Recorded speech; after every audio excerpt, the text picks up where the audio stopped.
Good morning students. आज हम start करेंगे केलें हैमिल्टन थ्योरम। इसमें क्या है डिटरमिनेंट के अंदर कि every matrix satisfies is characteristic equation. Characteristic equation क्या है इसके अंदर हमारे पास जो हम हैमिल्टन थ्योरम के लिए ले रहे हैं, क्या है इसमें कि लेट ए, हम मान लेते हैं कि ए कोई भी एक स्क्वायर मैट्रिक्स है, ए बी अ, हमने क्या मान लिया कि let A be a square matrix then इसकी कैरेक्टरिस्टिक इक्वेशन क्या होगी, इसकी कैरेक्टरिस्टिक इक्वेशन होगी हमारे पास a minus x I equal to 0, और वो किस में रहेगी, डिटरमिनेंट फॉर्म में रहेगी। तो कैसे देख रहे हैं हम कि कोई भी मैट्रिक्स होगी वो सेटिस्फाई करेगी अपनी कैरेक्टरिस्टिक इक्वेशन को। कैसे कर रही है सेटिस्फाई, तो हमने क्या लिया, हम मान लेते हैं कि if x cube minus 4x² minus 5x और प्लस का 7 मान लेते हैं, जो कि किसके इक्विवेलेंट है, 0 के इक्विवेलेंट है। ये हमने ले लिया, ये किसके इक्विवेलेंट ले लिया, हमने एक इक्वेशन ले ली, पॉलिनोमियल इक्वेशन ले ली, जो कि क्या है x³ minus 4x² minus 5x minus 7 equal to 0 ले लिया। ये इक्वेशन हो गई हमारे पास। तो ये कैरेक्टरिस्टिक इक्वेशन हो गई। अब इसमें हम ले रहे हैं किसके लिए, is the characteristics equation for A। ये किसके लिए ले लिया हमने, A के लिए। अब ये X फॉर्म में था और हमने किसके लिए लिया है, A के लिए। तो क्या कर देंगे, इसको A में चेंज कर देते हैं, जो कि आपने ऑलरेडी मैट्रिक्स में स्टार्टिंग में किया था कि पॉलिनोमियल फंक्शन है, तो जिस मैट्रिक्स की हम बात कर रहे हैं A B C, जिसकी मैट्रिक्स की बात कर रहे हैं उसमें हम इसको सब्स्टिट्यूट कर देते हैं। तो वही है, तो ये इसके लिए ए के लिए क्या हो जाएगा, हम लिख देंगे a³ minus 4a² minus 5a minus 7। अब ये क्या था, इक्वेशन फॉर्म में था, इसलिए 7 एक यूनिट फॉर्म पे लेके चल रहे थे हम, लेकिन a क्या है, एक मैट्रिक्स लेके चल रहे हैं किसकी। तो अब ये कंडीशन क्या हो जाएगी, 7 जो है तो मैट्रिक्स में ऐड या सब्ट्रैक्ट, कोई नंबर ऐड या सब्ट्रैक्ट नहीं कर सकते हैं। तो ये 7 क्या आ जाएगा, 7i आ जाएगा इक्वल टू 0। तो ये हमारे पास आ गया कि जब ये पॉलिनोमियल इक्वेशन है जो कि कैरेक्टरिस्टिक इक्वेशन है किसकी, ए की, तो हम क्या लिख सकते हैं, देन क्या लिख देंगे, इसको किस फॉर्म में लिख देंगे, a³ minus 4a² minus 5a minus 7i equal to 0। तो किसी की भी मैट्रिक्स फॉर्म के हम कैरेक्टरिस्टिक इक्वेशन निकाल सकते हैं, सॉल्व कर सकते हैं। वो एक्स फॉर्म में आ जाएगी, जो कि हम किससे लेंगे, characteristic equation a minus x I determinant form में इक्वल टू 0। कैसे कर रहे हैं, क्वेश्चन लेते हैं, उसके अकॉर्डिंग हम देखते हैं क्या करना होगा इसके अंदर।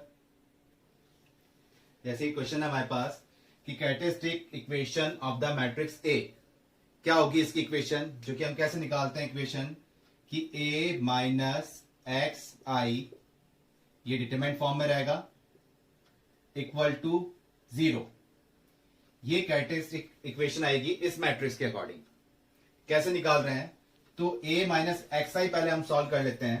तो x, जैसे a हमारे पास है ही ऑलरेडी, ये मैट्रिक्स है कि 1 1 minus 2 1 3 minus 4 3 minus 3 minus 4 minus x into I. I क्या होता है हमारे पास, आइडेंटिटी मैट्रिक्स। तो उसको x से जब मल्टीप्लाई कर रहे हैं तो क्या आ जाएगा, ये x, ये 0 0, ये 0 x 0 और ये 0 0 x आ गया।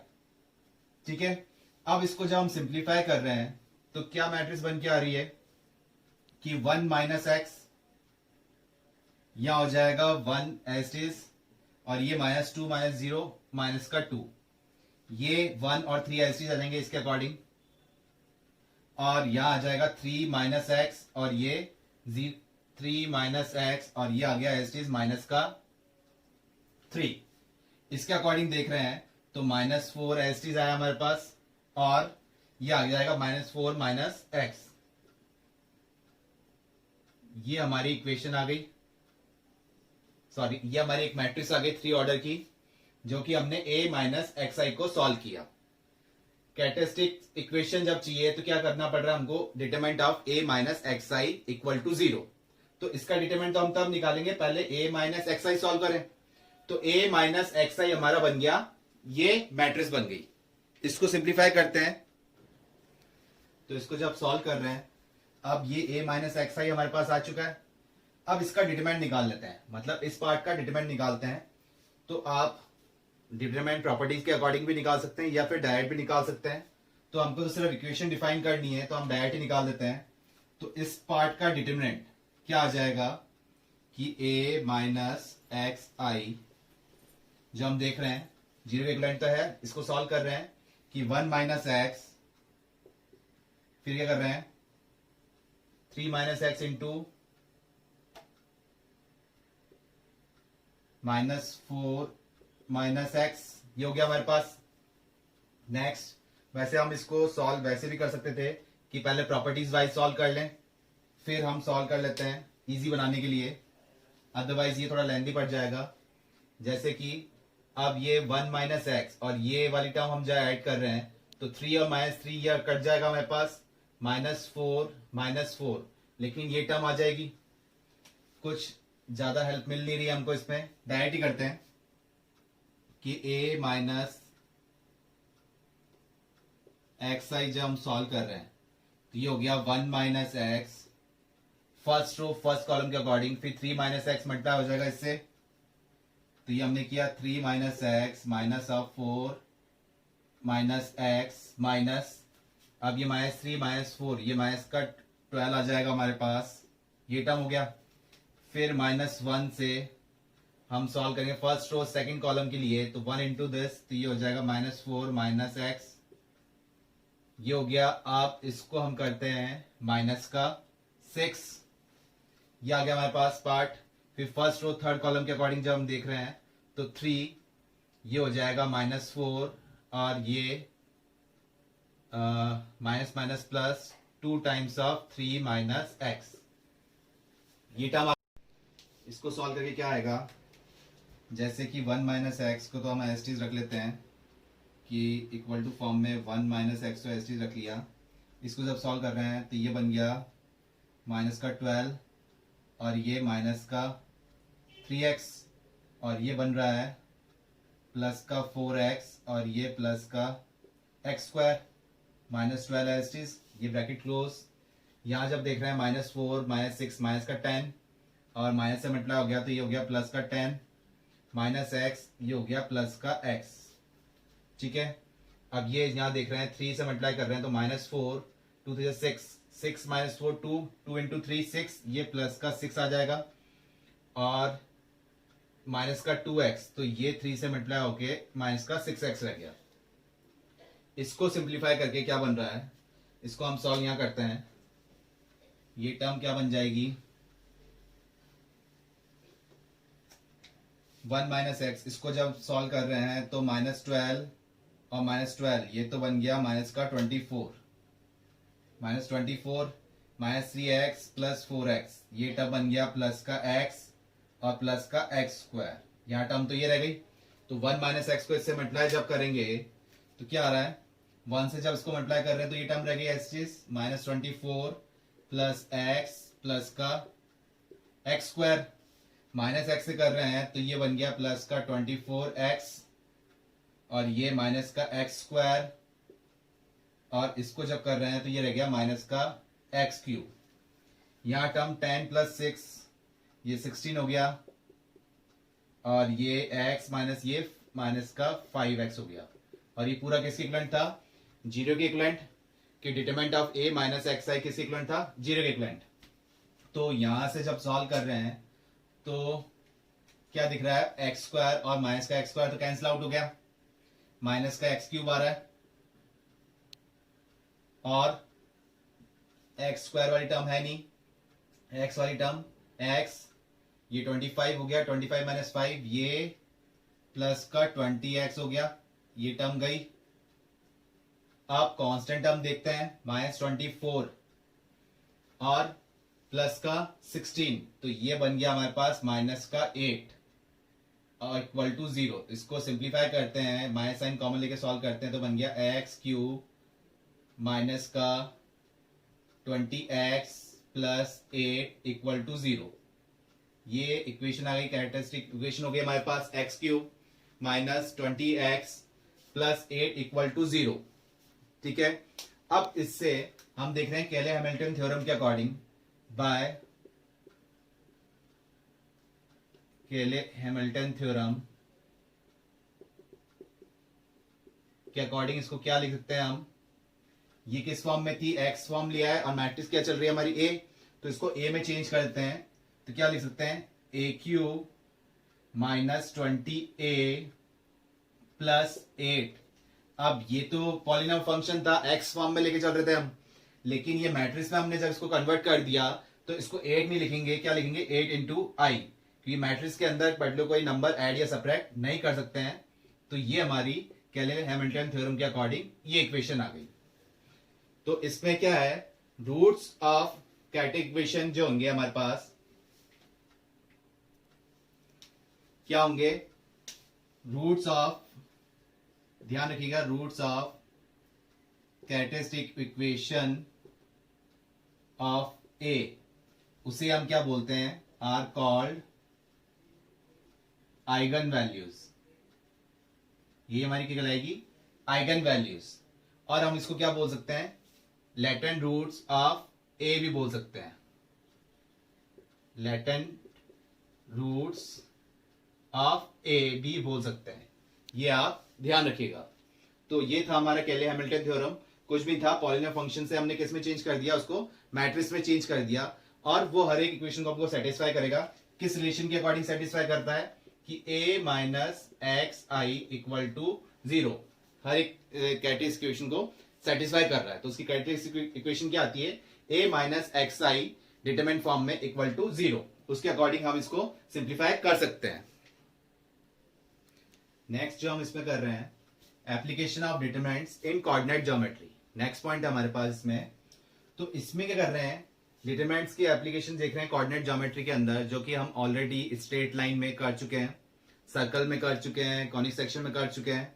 क्या कि अगर 3 पॉइंट्स हमारे पास हैं, तो 3 पॉइंट्स ट्राइंगल के हमारे पास, ट्राइंगल के अगर 3 पॉइंट्स हैं तो उससे एरिया ऑफ ट्राइंगल निकाल सकते हैं हम, या फिर 2 पॉइंट्स हैं उनसे इक्वेशन ऑफ स्ट्रेट लाइन निकाल सकते हैं हम, या फिर 3 पॉइंट्स हैं तो उसको देखना है कि वो तीनों पॉइंट्स कोलिनियर है या नहीं है, तो वो सब स्ट्रेट लाइन में कर चुके हैं।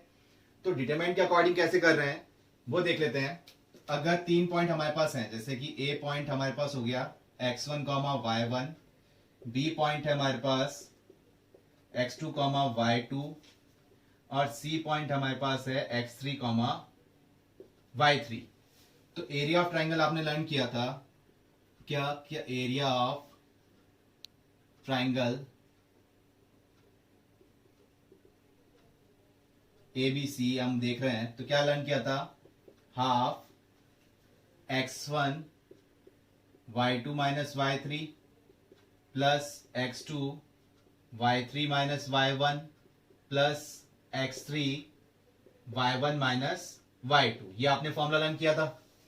लेकिन डिटरमिनेंट फॉर्म के अकॉर्डिंग आप क्या देख रहे हैं, इसको हम डिनोट करते हैं डेल्टा से, एरिया ऑफ ट्राइंगल किससे डिनोट कर रहे हैं, वही डेल्टा से, जिसका फॉर्मूला क्या लगाएंगे, हाफ इंटू डिटरमिनेंट फॉर्म। अब डिटरमिनेंट में कैसे पुट करेंगे, ये फर्स्ट कोऑर्डिनेट, सेकंड और थर्ड कोऑर्डिनेट को हम पुट कर देते हैं, x1 y1, x2 y2, x3 y3, ये हमने पुट कर दिया। ये कोई भी कोऑर्डिनेट आप पहले लिख दीजिए, उससे कोई दिक्कत नहीं है। तो अब ये डिटरमिनेंट निकालना है। अब ये डिटरमिनेंट कैसे निकलेगा, डिटरमिनेंट के लिए हमें क्या प्रॉपर्टी लर्न की थी कि सबसे पहले वो स्क्वायर फॉर्म में रहना चाहिए, स्क्वायर मैट्रिक्स फॉर्म में, मतलब उसके रोज और कॉलम बराबर होने चाहिए। लेकिन यहां कॉलम रो कितनी है 3 और कॉलम कितनी है 2, तो इसमें कम नहीं करना है। तो लास्ट वाली जो कॉलम है इसको हम क्या कर देते हैं 1 1 कर देते हैं, लास्ट वाली को आप क्या कर देंगे 1 1 कर देंगे, तो जिससे अभी क्या निकल जाएगा, एरिया ऑफ ट्राइंगल निकल जाएगा डिटरमिनेंट की हेल्प से। अब आप इसको चाहे सॉल्व कर लीजिए, इस डिटरमिनेंट को, हाफ तो ऑलरेडी बाहर है ही, ठीक है। इस डिटरमिनेंट को जब आप सॉल्व करते हैं, फर्स्ट रो फर्स्ट कॉलम मतलब फर्स्ट रो फिक्स करके, तो क्या हो जाएगा, half first row first column के अकॉर्डिंग x1 क्या हो जाएगा y2 माइनस y3, ये हो गया। फिर माइनस का आप क्या कर रहे हैं, फर्स्ट रो सेकंड कॉलम के अकॉर्डिंग जब देख रहे हैं, आप इसमें अगर इस फॉर्मूले के अकॉर्डिंग चलते हैं तो क्या आ रहा है कि फर्स्ट कॉलम फिक्स कर रखी है इन्होंने, क्या कर रखा है, अगर इसके अकॉर्डिंग देख रहे हैं, आप आंसर इससे निकालेंगे वो भी आंसर ही आएगा। इसके अकॉर्डिंग देखते हैं क्या कर रखा है, एक्सपेंड कर लेते हैं, expand along first column. First column के अकॉर्डिंग एक्सपेंड कर रहे हैं, तो फर्स्ट कॉलम फिक्स कर दी, फर्स्ट रो जब कैंसिल आउट किया तो क्या आ गया, y2 minus y3। Second column जब कट कर रहे हैं तो क्या आ रहा है, सेकंड रो फर्स्ट कॉलम मतलब माइनस का x2, और ये क्या हो जाएगा y1 माइनस का y3। ठीक है, और जब थर्ड कर रहे हैं तो ये आ जाएगा प्लस का x3, क्या बचेगा y2, मतलब आपने जब कर दिया इसमें तो y1 माइनस y2। ये आपने डिटरमिनेंट निकाल दिया। जब आपके पास डिटरमिनेंट 3 रोज और 3 कॉलम है और आपने डायरेक्ट मेथड यूज किया तो सेम बन रहा है x1 y2 माइनस y3, बस हाफ आपको बाहर लगाना डिटरमिनेंट के, तो y2 माइनस y3। अब यह प्लस का x2 y3 माइनस y1 है, जबकि हमारे पास क्या है y1 माइनस y3, तो अगर हम माइनस साइन कॉमन ले लें तो क्या बन जाएगा, ये बन जाएगा y1 y3 माइनस y1, और ये तो एक्सिस आ गया x3 y1 माइनस y2। तो ये तो आपका डायरेक्ट फॉर्मूला लर्न था, लेकिन डिटरमिनेंट मेथड से आप कैसे कर सकते हैं, इसको इस डिटरमिनेंट फॉर्म में आप चेंज कर लेंगे, coordinates first coordinate, second coordinate, third coordinate, और लास्ट वाली कॉलम को क्या कर लेंगे 1 1 1 कर लेंगे, तो उसके अकॉर्डिंग आप एरिया ऑफ ट्राइंगल निकाल सकते हैं। सेम इसमें आप दो पॉइंट आपके पास गिवन हो, फर्स्ट पॉइंट और सेकंड पॉइंट ये गिवन हो, और आपसे पूछ लिया जाए equation of a straight line, equation of straight line passing through A and B, मतलब A और B पॉइंट से पास कर रहा है, तो इक्वेशन ऑफ स्ट्रेट लाइन आपको निकालनी है। तो इक्वेशन ऑफ स्ट्रेट लाइन के अकॉर्डिंग आप क्या करेंगे, ये डिटरमिनेंट फॉर्म यूज कर लीजिए। क्या करेंगे, हाफ पहला पॉइंट आ गया x1 y1, नेक्स्ट है x2 y2, और तीसरा पॉइंट जो है C पॉइंट जो है, सी पॉइंट को हम क्या लेते हैं, इसको हटा के क्या लेते हैं, सी पॉइंट ले लेते हैं x, y, क्योंकि इक्वेशन में हमको क्या चाहिए, x और y वेरिएबल चाहिए, तो हमने क्या कर लिया, सी पॉइंट की जगह क्या ले लिया x, y, और लास्ट वाली कॉलम को क्या ले लिया 1 1 1 ले लिया। अब क्या करेंगे इसके अंदर, अब equation of straight line passing through A B C, तो ए बी सी अगर 3 पॉइंट मैंने कंसिडर कर लिए कि ये तीनों एक ही लाइन पे, ये एक लाइन बनाई और तीनों हम पॉइंट देख रहे हैं कि ए पॉइंट यहां है, बी पॉइंट यहां है और सी पॉइंट यहां है, तीनों एक ही जगह है, तो उसका एरिया ऑफ ट्रायंगल क्या होगा, जीरो के इक्विवेलेंट हो जाएगा। एरिया ऑफ ट्रायंगल किसके इक्विवेलेंट चल जाएगा, जीरो के इक्विवेलेंट। तो आप डायरेक्ट यहां से जब सॉल्व कर रहे हैं तो इक्वेशन क्या बन गया, पूरा यही आ जाएगा, बस x3 और y3 की जगह, x3 और y3 की जगह क्या आ जाएगा आपका x और y, उसको जब आप सॉल्व करेंगे तो इक्वेशन ऑफ स्ट्रेट लाइन आ जाएगी, और डेल्टा को किसके इक्विवेलेंट कर देंगे, जीरो के इक्विवेलेंट कर देंगे। तो इससे हम इक्वेशन ऑफ स्ट्रेट लाइन भी निकाल सकते हैं अगर 2 पॉइंट्स हमारे पास गिवन हो, और अगर 3 पॉइंट्स हैं 1 2 3, ये 3 पॉइंट्स हमारे पास हैं जिसको हम लिखते हैं कि x3 y3 ले लेते हैं, 3 पॉइंट्स हैं और हमको कोलिनियर चेक करना है। तो कोलिनियर का मतलब यही था कि ए बी सी तीनों पॉइंट्स क्या हैं, तीनों पॉइंट्स कहां हैं हमारे पास, एक ही लाइन पे है, तो एक ही लाइन पे उसका मतलब एरिया ऑफ ट्रायंगल किसके इक्विवेलेंट हो गया, जीरो के, मतलब ये पूरी टर्म किसके, ये हम सॉल्व करते हैं तो ये किसके इक्विवेलेंट हो जाएगा, जीरो के इक्विवेलेंट हो जाएगा। तो डिटरमिनेंट से आप ये भी निकाल सकते हैं कि अगर तीनों पॉइंट्स कोलिनियर हैं तो उसका area of triangle zero prove करना है तो क्या होगा, इसका डिटरमिनेंट किसके इक्विवेलेंट प्रूव कर देंगे, जीरो के इक्विवेलेंट प्रूव कर देंगे।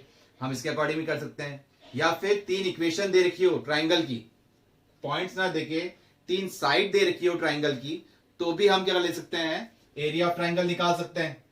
क्या कर लेंगे उसमें कि कॉन्करेंट हम ले लेंगे, तो कॉन्करेंट के अकॉर्डिंग क्या होता है, अगर 3 लाइंस कॉन्करेंट है, तीनों लाइंस कॉन्करेंट है तो क्या कर सकते हैं, तीनों लाइंस के कोऑर्डिनेट्स, 3 लाइन कॉन्करेंट्स है तो इसका मतलब क्या हुआ कि कॉन्करेंट में भी क्या हो जाएगा, उसका एरिया ऑफ ट्राइंगल क्या हो जाएगा, जीरो के इक्विवेलेंट हो जाएगा। तो डिटरमिनेंट मेथड के अकॉर्डिंग आप ये कोऑर्डिनेट सिस्टम के सॉल्व कर सकते हैं डिटरमिनेंट की हेल्प से। आप क्वेश्चन देखते हैं कि कैसे एरिया ऑफ ट्राइंगल निकल रहा है, कैसे लाइन पास कर रही है, कॉन्करेंट कैसे कर रहे हैं, ये देख लेते हैं क्वेश्चन के अकॉर्डिंग क्या सॉल्व कर रहे हैं। अब क्वेश्चन है इसमें find the area of triangle whose vertices are, जिसके 3 वर्टिसेस हमें दे रखे हैं। तो आप डायरेक्ट फॉर्मूले के अकॉर्डिंग भी कर सकते हैं, लेकिन अभी हम किसके अकॉर्डिंग कर रहे हैं, डिटरमिनेंट की हेल्प के अकॉर्डिंग कर रहे हैं। तो डिटरमिनेंट की हेल्प लेते हैं तो क्या करेंगे, एरिया ऑफ ट्राइंगल का फॉर्मूला हमने क्या लर्न किया है कि determinant area of triangle delta से डिनोट कर रहे हैं half into determinant form. First coordinate जो कि कितना है 3 8, सेकंड कितना है -4 2, और थर्ड कितना है 5 1, और ये हो गया हमारे पास लास्ट कॉलम क्या कर लिया 1 1 1 ले लिया। अब इसका डिटरमिनेंट तो आपको सॉल्व करना आता ही है, और उसको किससे मल्टीप्लाई कर देंगे, हाफ से मल्टीप्लाई कर देंगे। तो इसके एरिया ऑफ ट्राइंगल के लिए हाफ इंटू ये कितना है 3, और ये हम जब सॉल्व कर रहे हैं फर्स्ट रो फर्स्ट कॉलम के अकॉर्डिंग कर रहे हैं, तो 2 -1 ये 1 आ गया, -8 जब कर रहे हैं क्या आ जाएगा -4 -5, ठीक है।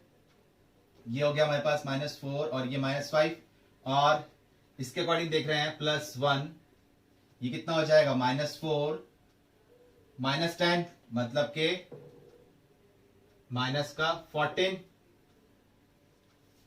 तो 1/2 तो ऐसी है, ये हो गया 3 + 72 -14। तो ये हो गया हमारे पास, जब हम इसको सॉल्व कर रहे हैं तो 3 - 11 जब ये टर्म जा रही है तो 61/2। तो इसका एरिया ऑफ ट्राइंगल कितना आ गया, एरिया ऑफ ट्राइंगल कितना आ गया 61/2 स्क्वायर यूनिट्स। ये हमारे पास आ गया स्क्वायर यूनिट्स। तो डिटरमिनेंट्स की हेल्प से हमने डायरेक्ट डिटरमिनेंट में कोऑर्डिनेट्स को पुट किया, लास्ट वाली कॉलम को क्या कर लिया 1 1 कर लिया, और एरिया ऑफ ट्राइंगल निकाल लिया। अब अगर इसमें कोई वेरिएबल मतलब कोई पॉइंट मिसिंग हो, जैसे 3,8 है, -4,2 है, या 5,1 की जगह ये k,1 ये कुछ ना कुछ मिसिंग हो, या इक्वेशन ऑफ स्ट्रेट लाइन निकालनी हो, तो क्वेश्चन कैसे करेंगे वो क्वेश्चन देखते हैं हम। अब जैसे क्वेश्चन है हमारे पास, find the equation of the line joining A and B, मतलब 2 पॉइंट्स है हमारे पास ए एंड बी, इनको यूज करके हमको इक्वेशन ऑफ स्ट्रेट लाइन निकालनी है, लेकिन किससे, यूजिंग डिटरमिनेंट्स, डिटरमिनेंट्स को यूज करके निकालना है।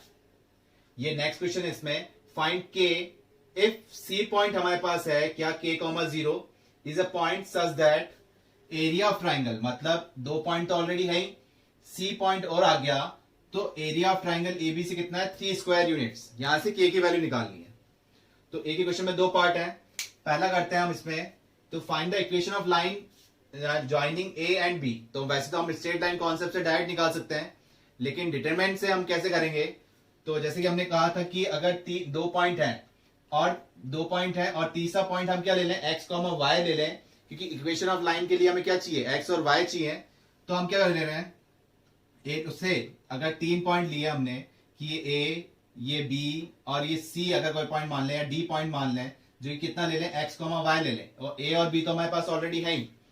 तो तीनों पॉइंट जब हमारे पास आ गए तो उसका एरिया ऑफ ट्राइंगल क्या होगा, एक ही लाइन पे तीनों पॉइंट, तो उसका एरिया ऑफ ट्राइंगल क्या होगा, 0 के इक्विवेलेंट होगा। तो उसको हम डेल्टा से डिनोट कर रहे हैं, हाफ फर्स्ट कितना है हमारे पास 1,3, तो ये फर्स्ट कोऑर्डिनेट हमने पुट कर दिया, सेकंड है 0,0, और थर्ड हमने क्या ले लिया x, y। क्यों लिया, क्योंकि हमको इक्वेशन फाइंड करनी है जो कि इन 2 पॉइंट से बन रही है, इक्वेशन ऑफ स्ट्रेट लाइन। और लास्ट वाला कॉलम हमने क्या ले लिया 1 1 1 ले लिया। अब इसको आप सॉल्व करेंगे और किसके इक्विवेलेंट रखेंगे, इक्वल टू 0, कि तीनों पॉइंट क्या ले रहे हैं अपन, ये x, y भी हमने कंसीडर कहां किया, इसी लाइन पे किया, तो एरिया ऑफ ट्राइंगल क्या हो जाएगा, 0 के इक्विवेलेंट हो जाएगा। तो अब इसका आप डायरेक्ट डिटरमिनेंट निकाल सकते हैं, तो हाफ 0 से क्रॉस मल्टीप्लाई हो रहा है, तो ये तो 0 हो गया, तो फाइनल हमको डिटरमिनेंट ये निकालना है। तो कैसे कर रहे हैं, 1 ये 0 हो जाएगा, कितना आ जाएगा -y, फिर -3, ये कितना हो जाएगा 0, ये -x, और फिर +1 कितना, ये दोनों ही 0 ले जाएंगे, ओवरऑल किसके इक्विवेलेंट है 0 के, तो क्या है यहां से -y प्लस का 3x इक्वल टू 0। तो इक्वेशन क्या आ गई, y इक्वल टू 3x या फिर 3x minus y equal to 0। ये आ गई हमारे पास equation of straight line by joining 2 points a and b। और किससे किया हमने, यूजिंग डिटरमिनेंट मेथड से। तो इससे इस टाइप से आप इक्वेशन निकाल सकते हैं। नेक्स्ट पॉइंट है हमारे पास क्या इसमें कि k की वैल्यू फाइंड करनी है। अगर c पॉइंट हमारे पास है k, 0 is a point such that area of triangle is equal to कितना है, 3 स्क्वायर यूनिट्स। आपको इसमें ये ध्यान रखना है कि जब 3 पॉइंट है, इसी को हम सॉल्व कर लेते हैं, यहीं लिख लेते हैं। ये तो हो गया हमारे पास। अब एरिया ऑफ ट्राइंगल जैसे 1, 3 है, 0, 0 है। अब इस एक्स वाई की जगह हमने क्या ले रहे हैं, k, 0। ठीक है, और इस 0 के इक्विवेलेंट क्या ले रहे हैं, क्या ले लिया, 3। आपको बस ये ध्यान रखना है कि जब एरिया आपको फाइंड आउट करना है तो एरिया नेगेटिव कंसीडर नहीं करते हैं हम, एरिया हमेशा पॉजिटिव लेते हैं। तो एरिया नेगेटिव भी आ रहा तो आपको क्या कंसीडर करना है, पॉजिटिव ही लेना है। तो एरिया, और जब एरिया आपके पास गिवन हो और किसी न किसी पॉइंट की आपको वैल्यू फाइंड आउट करनी है, जैसे इस क्वेश्चन में k की वैल्यू फाइंड आउट करनी है और एरिया आपके पास गिवन हो, तो आपको इसको प्लस माइनस कंसीडर करना है। ये आपको ध्यान रखना है कि किसी की वैल्यू जब आपको फाइंड आउट करनी है, एरिया गिवन हो, तो एरिया को जब आप इक्वल टू फॉर्म में लिख रहे हैं तो क्या लेंगे, प्लस माइनस दोनों लेंगे। और एरिया जब आपको फाइंड आउट करना हो तो सिर्फ पॉजिटिव ही कंसीडर करेंगे। ठीक है, तो अब इसके अकॉर्डिंग हम इसको सॉल्व करते हैं। ये हमारी इक्वेशन जैसे हमने सॉल्व किया था, अब इक्वल टू कितना है, प्लस माइनस 3। तो इसको जब सॉल्व कर रहे हैं डिटरमिनेंट के इक्विवेलेंट, ये तो कितना चला गया, 6 हो जाएगा। और इसको जब हम सॉल्व कर रहे हैं, जो कि ऑलरेडी कर लिया था, वापस करते हैं, क्या हो जाएगा, 1। ये हो जाएगा हमारे पास 0 और ये भी 0 हो गया।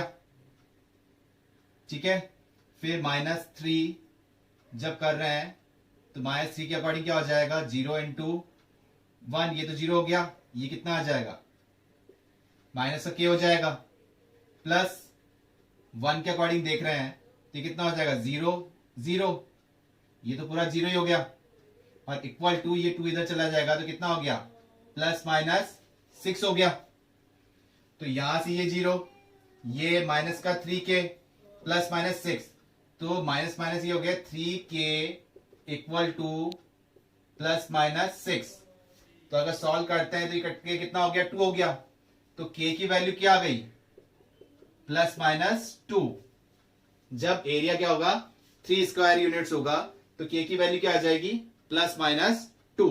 तो ये c पॉइंट क्या हो जाएगा आपके पास, 2, 0 भी हो सकता है और -2, 0 भी हो सकता है। तो इस टाइप से किसी की पॉइंट की वैल्यू फाइंड आउट करनी है आपको, तो और एरिया गिवन हो तो आप इस डिटरमिनेंट मेथड्स के अकॉर्डिंग निकाल सकते हैं। और क्वेश्चन लेते हैं इसमें, अगर कोलिनियर प्रूव करना हो तो कैसे प्रूव करेंगे। जैसे इक्वेशन या एरिया ऑफ ट्राइंगल तो हमने कर लिया, अब अगर कोलिनियर प्रूव करना हो तो कैसे करेंगे। क्वेश्चन लेते हैं इसके अंदर। नेक्स्ट क्वेश्चन हमारे पास क्या प्रूव करना है, show that the point A B C are collinear. तीनों पॉइंट्स कोलिनियर प्रूव करने हैं। तो क्या है, कोलिनियर का मतलब क्या है, तीनों पॉइंट्स एक ही लाइन पे हैं, और एक ही लाइन पे इसका मतलब उसका एरिया ऑफ ट्राइंगल किसके इक्विवेलेंट हो जाएगा, 0 के इक्विवेलेंट हो जाएगा। लेकिन पॉइंट्स किस फॉर्म में दे रखे हैं, एक्स तो दे रखा है जैसे ए, वाई दे रखा है बी प्लस सी, इधर एक्स बी है, वाई है सी प्लस ए, इधर एक्स सी है और वाई क्या है, ए प्लस बी। तो वही डिटरमिनेंट मेथड के अकॉर्डिंग इसको सॉल्व करते हैं। क्या फॉर्मूला होता है, डिटरमिनेंट का हाफ, और फर्स्ट पॉइंट पुट कर लेते हैं ए, बी प्लस सी, सेकेंड है बी, सी प्लस ए, थर्ड है सी, ए प्लस बी, और लास्ट कॉलम को हमने क्या कर लिया, 1, 1, 1 कर लिया। और एरिया ऑफ ट्राइंगल कोलिनियर के लिए क्या करना होगा, 0 के इक्विवेलेंट प्रूव करना है। तो देखना यह है कि ये 0 के इक्विवेलेंट आ रहा है या नहीं आ रहा, मतलब इसका डिटरमिनेंट का जब निकालेंगे तो इसका डिटरमिनेंट किसके इक्विवेलेंट आना चाहिए, 0 के इक्विवेलेंट, तभी हम प्रूव कर पाएंगे ये कोलिनियर है। तो अब ये वेरिएबल फॉर्म में, तो वैसे आप डायरेक्ट भी डिटरमिनेंट निकाल सकते हैं या फिर आप प्रॉपर्टी की हेल्प ले सकते हैं, डिटरमिनेंट प्रॉपर्टी की। क्या कि इसके अंदर C2 के अंदर हम ऐड कर देते हैं, इस क्वेश्चन के बाद यहां कर लेते हैं C2 में हम चेंज कर देते हैं, क्या C2 प्लस C1 कर लेते हैं। तो ये तो हाफ एज इट इज है, और first column as it is है ए बी सी। इसमें जब ए ऐड कर रहे हैं तो क्या हो जाएगा, ए प्लस बी प्लस सी। इसमें जब बी ऐड किया तो ये भी क्या बन जाएगा, ए प्लस बी प्लस सी। इसमें जब सी ऐड कर रहे हैं तो ये भी क्या बन गया, ए प्लस बी प्लस सी, लास्ट 1 1 है एज इट इज। अब ये आपको क्लियर हो गया कि हमारे पास क्या आ रहा है, taking out A plus B plus C from C2 में से कॉमन ले लिया तो क्या डिटरमिनेंट फॉर्म बन रही है, डेल्टा इक्वल टू हाफ, ये तो ए प्लस बी प्लस सी तो बाहर आ गया और 2 डिवाइड में था ही, तो यहां क्या बच रहा है, ए बी सी, ये हो गया 1 1 1 और लास्ट में भी क्या था 1 1 है। तो आपको पता है इसका डिटरमिनेंट क्या हो जाएगा, 0 हो जाएगा। 0 क्यों हो जाएगा, क्योंकि C2 and C3 are identical. ये क्या हो जाएंगे, C2 and C3 are identical, मतलब कोई भी 2 रो या 2 कॉलम सेम होते हैं तो उसका डिटरमिनेंट क्या होता है, 0 आ जाता है। तो यहां 2 कॉलम सेम थे जिसके कारण इसका डिटरमिनेंट क्या आ गया, 0 आ गया। और 0 आ गया तो हमने प्रूव कर दिया कि ए बी सी क्या है, पॉइंट्स क्या है, कोलिनियर है, मतलब तीनों क्या है, एक ही लाइन पे है, जिस कारण क्या आ गया, इसका डिटरमिनेंट क्या आ गया, 0 आ गया। तो ये थे application of determinants coordinate geometry के अंदर, जिससे आप स्ट्रेट लाइन के अंदर तो आपने किए ही थे, डिटरमिनेंट की हेल्प से भी आप क्वेश्चन सॉल्व कर सकते हैं।